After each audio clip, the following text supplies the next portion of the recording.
देखो कल मैंने एक वीडियो बनाई थी और CBT 2 के लिए कि कैसे कैसे मेरा स्कोर रहा, क्या नहीं रहा। मैंने बताया भी था आपको कि कैसे कैसे मेरी गलती हो गई है। तो उसमें बहुत सारे मेरे भाइयों ने प्यार भी दिया, बहुत ज़्यादा सपोर्ट भी किया, और कुछ मेरे भाइयों का ये कमेंट भी आया था कि हमारे इतने नंबर बन रहे हैं कि हम नेक्स्ट स्टेज के लिए क्वालिफाई कर पाएंगे या नहीं कर पाएंगे। तो मैं आज उनको बताता हूँ कि आपको कुछ ज़्यादा करने की ज़रूरत नहीं है, आप खुद से ही कैलकुलेशन कराएंगे और खुद से ही पता कर लेंगे कि मेरा नंबर आएगा या नहीं आएगा। कैसे करेंगे देखो, जैसे मेरे पास एक डाटा है, मैं उठा लेता हूँ एक जोन को, जैसे बिलासपुर जोन है मेरे पास। बिलासपुर जोन की अगर मैं कैटेगरी 1 की बात करता हूँ तो 79.74 कट ऑफ गई थी। और कैटेगरी 2 की अगर बात करें तो 76.29, कैटेगरी 3 की अगर बात करें तो 72.66, कैटेगरी 4 की अगर बात करें तो 76.01, और कैटेगरी 5 की बात करें 75.49। ये नॉर्मलाइज मार्क्स थे। अगर मैं बात करूं कि अगर एवरेज नॉर्मलाइज जो मार्क्स इंक्रीज हुए थे वो कम से कम 5 नंबर इंक्रीज हुए थे। अब मैं इनमें से क्या करता हूँ, 5-5 नंबर को माइनस कर देता हूँ, और जब 5-5 नंबर को माइनस करूँगा तो क्या होंगे, 79.74 में से अगर 5 नंबर घटाएंगे 74.74 आएंगे। ऐसे ही सब में से हम 5-5 घटाऊंगा तो किसी में 74.29 बन जाएंगे, किसी में 67.66 बन जाएंगे, 71.01 बनेंगे, और 70.45 बनेंगे। ये मैंने रो मार्क्स निकाल लिए सारे के सारे। अब आप ये लगाइए टोटल पेपर में कितने क्वेश्चंस थे, 100 क्वेश्चंस थे।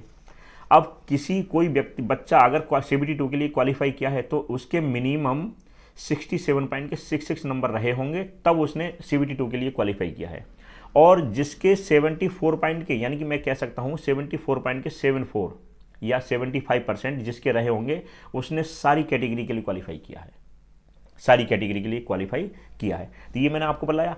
अब आप ये लगाइए कि रो मार्क्स उनकी 5-5 नंबर घटाने के बाद ये निकल करके आए, तो इनका परसेंटेज निकाल लीजिए, कितना परसेंटेज निकल कर गया, परसेंटेज बन रहा है।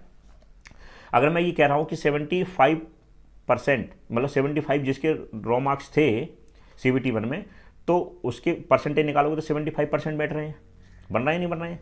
ऐसे ही अगर मैं बात करता हूँ कि जिसने सबसे मिनिमम जो कट ऑफ गई है वो कैटेगरी 3 की गई है, तो उसमें 67.5 नंबर जिसके बन रहे थे वो कैटेगरी 1 के लिए केवल एक कैटेगरी के लिए क्वालिफाई किया था, तो उसका अगर मैं परसेंटेज निकालूंगा 100 नंबर से तो 67.5% उसका निकल करके आ रहा है। यानी कि परसेंटेज, यानी कि जो 75% वाला था, परसेंट वाला था, उसने सारी कैटेगरी के लिए क्वालिफाई किया, और जो 67.5% वाला था उसने केवल एक कैटेगरी के लिए क्वालिफाई किया। ये मैंने आपको लगाया। अब आप CBT 2 के लिए जब जाएंगे तो आप ऐसे ही निकाल करके देख लीजिए। आप मान के चलना कि जैसे 75% है, तो 75% 120 का जब निकालोगे CBT 2 का, तो आपके निकल कर आएंगे 90 मार्क्स। यानी कि 90 नंबर लाने वाला बच्चा सारी की सारी कैटेगरी के लिए क्वालिफाई किया है। अगर पहले भी किया है वो, और अब भी अगर वो करना चाहता है, तो उसके कम से कम 90 नंबर होने जरूरी हैं सारी कैटेगरी के लिए क्वालिफाई करने के लिए। और अगर मिनिमम एक कैटेगरी के लिए क्वालिफाई कर किया है, जैसे कैटेगरी 3 में उसने क्वालिफाई किया था, तो उसका भी 68% निकाल लो लगभग में जब निकालोगे तो उसका कितना आ रहा है, 81.6 नंबर निकल करके आ रहे हैं। यानी कि मैं ये कह सकता हूँ कि अगर 90 नंबर कोई बच्चा लेकर के आ रहा है CBT 2 में, तो वो सारी कैटेगरी के लिए पहले क्वालिफाई किया था, तो वो इस बार भी क्वालिफाई करेगा।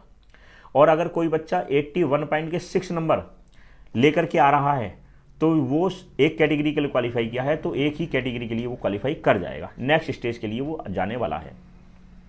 अब बात ये आती है कि भाई ये आपने इस तरीके से कैसे अंदाजा लगा लिया, इसमें कुछ ज़्यादा भी हो सकता है, तो बढ़ भी सकता है। तो मैं आपको ये बताता हूँ कि अगर आपके 80 ± 2, एक मैं बता रहा हूँ आपको 80 ± के 2 हैं, तो आप नेक्स्ट स्टेज के लिए तैयार रहिए।